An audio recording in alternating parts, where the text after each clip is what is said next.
Hi, my friends. Today I want to present you a new story. Enjoy watching it. The rain pounded relentlessly against the roof, each drop a tiny hammer, echoing the turmoil within our hearts. I sat in the living room with Clara, the comforting aroma of freshly brewed coffee wafting through the air when the phone rang. It was an ominous sound, one that sent a shiver down my spine even before I answered.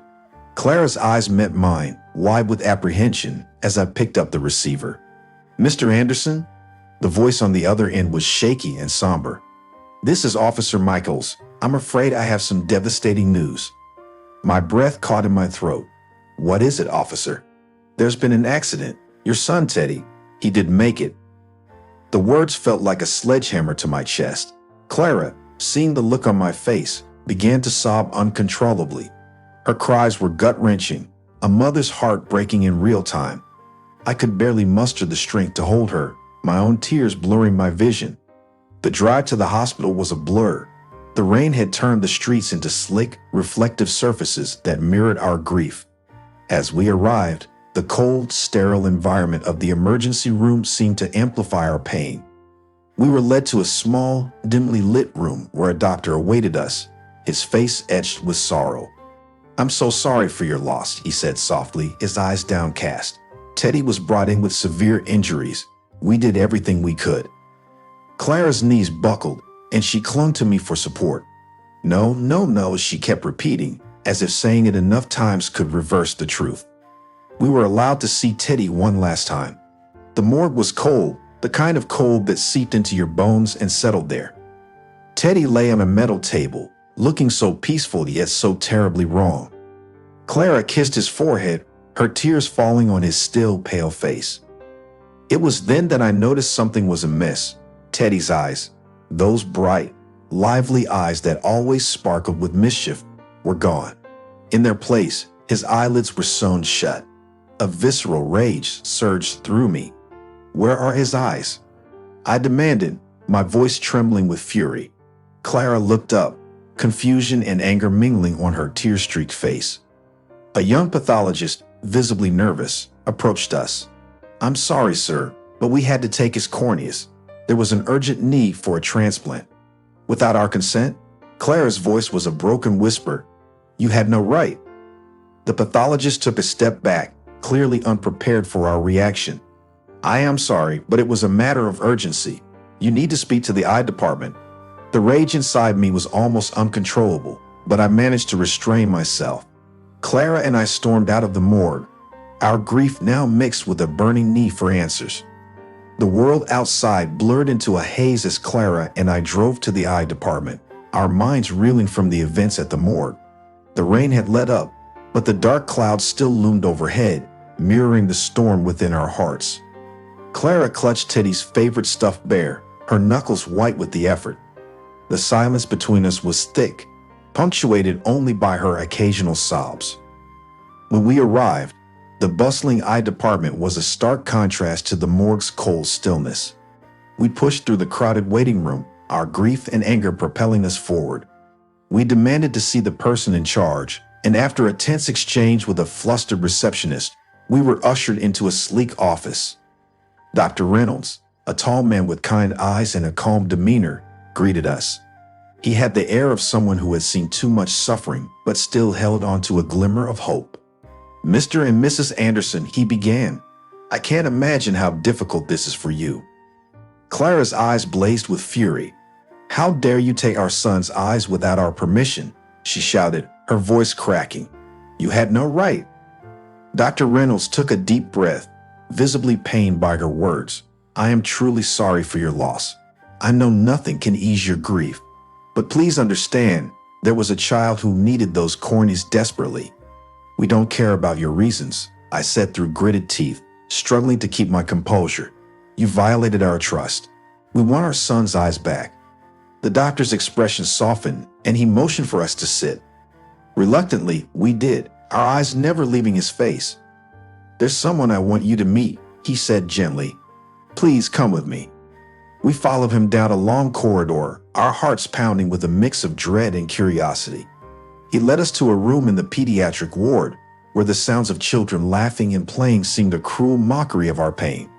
Inside the room, a small boy with tousled blonde hair sat on a bed, his eyes bright and curious as he looked at a picture book. "This is Colby," Dr. Reynolds said softly. "He's 1.5 years old. He was found abandoned in a dumpster, nearly blind and severely malnourished. We performed the transplant yesterday." Clara's breath caught in her throat. Those are Teddy's eyes," she whispered, her voice trembling. Dr. Reynolds nodded. "Yes, without your son's donation, Colby would have remained blind." Colby looked up at us, his eyes, Teddy's eyes, filled with innocence and wonder. Clara's anger seemed to melt away as she knelt beside the bed, tears streaming down her face. "Hello, Colby," she said softly, her voice breaking. "Can you see us?" Colby nodded, a shy smile spreading across his face. "Yes, I can see you." A wave of conflicting emotions crashed over me. Seeing Teddy's eyes in another child was both a comfort and a torment. Clara reached out and gently touched Colby's cheek, her tears falling onto the small hand. "Thank you, Teddy," she whispered, her voice filled with both sorrow and gratitude. We left the hospital in a daze, the weight of our grief now mingled with a strange, fragile hope. That night, sleep eluded us as we grappled with the complex emotions swirling within us. Clara lay beside me, silent tears soaking her pillow. "James," she whispered in the dark, "what if we took him home? What if we made him part of our family?" The thought was both shocking and inevitable. Colby had already found a place in our hearts, and the idea of leaving him behind felt impossible. But how could we ever move past the loss of Teddy, even with Colby in our lives? The next morning, we returned to the hospital. Dr. Reynolds greeted us with a hopeful smile, clearly sensing the shift in our resolve. "I'm glad you came back," he said. "Colby needs a loving home. He's been through so much already." We spent hours with Colby that day, playing with him, getting to know him. Each moment spent with him eased a bit of our pain, filling the void left by Teddy's absence.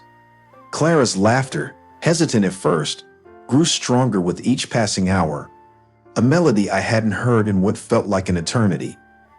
Later that afternoon, as we sat with Dr. Reynolds to discuss the adoption process, an unexpected visitor arrived. It was Colby's biological mother, a frail woman with haunted eyes. She had heard about Colby's surgery and had come to see him. "My name is Laura," she said, her voice shaking. "I didn't know where else to go. I'm his mother." Clara's hand tightened around mine. "Why did you abandon him?" she asked, her voice trembling with both anger and sympathy. Laura's eyes filled with tears. "I was overwhelmed. I had no support, no way to take care of him. I thought he would be better off without me, but I never stopped thinking about him. I want to make things right." Dr. Reynolds intervened gently. "Laura, Colby needs stability and love right now. Mr. and Mrs. Anderson are considering adopting him." Laura looked at us, her eyes filled with both desperation and hope. "Please," she said, "let me be a part of his life. I want to make amends." Clara and I exchanged a glance. The situation was more complicated than we had imagined, but as we looked at Colby, playing innocently in the corner, we knew that our decision would shape his future. "We'll need time to think," I said finally, my voice steady but filled with uncertainty. Laura nodded, tears streaming down her face. "Thank you," she whispered, her voice breaking. "Thank you for considering." As we left the hospital that day, the clouds parted and a ray of sunshine broke through. Clara and I walked hand in hand, our hearts heavy but filled with a new sense of purpose. The journey ahead would be fraught with challenges, but we were determined to honor Teddy's memory by giving Colby the love and care he deserved. In the warm embrace of a summer's day, our home was alive with laughter. The garden, once a place of quiet reflection, now echoed with the joyous sounds of Colby's playful antics. Clara and I watched him chase butterflies, his blonde hair glinting in the sunlight, his laughter a melody that filled our hearts with a sense of peace we hadn't felt in a long time. Over the months, our family had grown closer, our bond strengthened by the love we shared for Colby and the memory of Teddy. Together, we created a support network that nurtured and cherished the little boy who had brought us together. One evening, as the sun dipped below the horizon, painting the sky with hues of orange and pink. We gathered around the dining table for dinner. Clara had cooked Teddy's favorite meal, spaghetti and meatballs, a way of honoring his memory and sharing a piece of him with Colby. As we ate, Colby regaled us with tales from his day at daycare, his excitement infectious. And then Miss Harper said I painted the best picture of a tree. She put it up on the wall for everyone to see. Clara smiled, her eyes shining with pride. That's wonderful, sweetheart. You're so talented. After dinner, we sat on the porch, the gentle evening breeze carrying the sweet scent of blooming flowers. Colby sat between Clara and me, his head resting on my shoulder. James, Clara began softly, I can't thank you enough for welcoming Colby into our lives. You've given him so much love and a chance to thrive. I'm forever grateful. Clara squeezed my hand. We couldn't have done it without each other, James.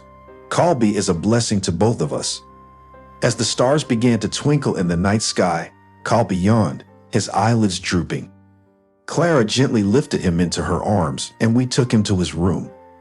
We tucked him into bed, kissed him goodnight, and watched as he drifted off to sleep, his breathing even and peaceful. Standing in the doorway, I felt a deep sense of contentment. We've come a long way, I whispered to Clara, my arm around her shoulders. She nodded, her eyes misty with emotion. Yes, we have. Teddy would be proud of us. As time passed, our days were filled with the simple joys of family life. Our routine settled into a new normal. Clara and I both returned to work, finding solace in the familiar tasks and the support of our colleagues. We juggled parent-teacher meetings, playdates, and doctor's appointments, our days filled with the busy hum of family life. Each evening, we read bedtime stories to Colby, his favorite being a tale about a brave little knight who overcame great odds. As the months passed, Colby blossomed. He made friends at daycare, discovered a love for drawing, and developed an insatiable curiosity about the world. Watching him grow and thrive brought us immeasurable joy, and each milestone was a bittersweet reminder of Teddy. One sunny afternoon, we took Colby to visit Teddy's grave. It was a beautiful spot, surrounded by wildflowers and shaded by a towering oak tree. We knelt beside the headstone, tracing the letters of Teddy's name with our fingers. Colby, Clara said gently, this is your big brother, Teddy. He's not here with us, but he's always in our hearts. Colby looked up at us with wide, innocent eyes. Did Teddy help me see? I swallowed hard, tears prickling at the corners of my eyes. Yes, he did. Teddy's a part of you now, and you're a part of him. Colby nodded solemnly, his little hand clutching Clara's. Thank you, Teddy, he whispered, his voice filled with pure, childlike sincerity. As we walked back to the car, I felt a deep sense of gratitude and peace. Our journey had been filled with unexpected twists and turns, moments of profound sorrow and unexpected joy. We had lost Teddy, but in Colby, we had found a new beginning. Life, we realized, was a delicate tapestry of love, loss, and hope. And though the threads of our past were woven with pain, they also created a beautiful pattern of resilience and renewal. As we drove home, the sun setting behind us, I glanced at Clara and Colby, my heart swelling with love. But amid the happiness and healing, there was a secret that none of us knew. A secret that remained buried in the annals of hospital records and the minds of a few doctors. The eyes that had been transplanted into Colby, the eyes that had given him the gift of sight, did not belong to Teddy. They weren't Teddy's eyes at all, and only the doctors know the reason they went out of their way to deceive Teddy's parents. It's left to their conscience. In the grand tapestry of our lives, this hidden truth did not diminish the love and joy we felt. It did not change the fact that Teddy had brought us together, nor did it alter the profound impact his memory had on our hearts. We lived in blissful ignorance, our happiness undisturbed by the details we did not know. And though we never knew the truth about Colby's eyes, we found solace in the belief that Teddy's spirit lived on, guiding us and watching over us. His presence felt in every beat of our hearts.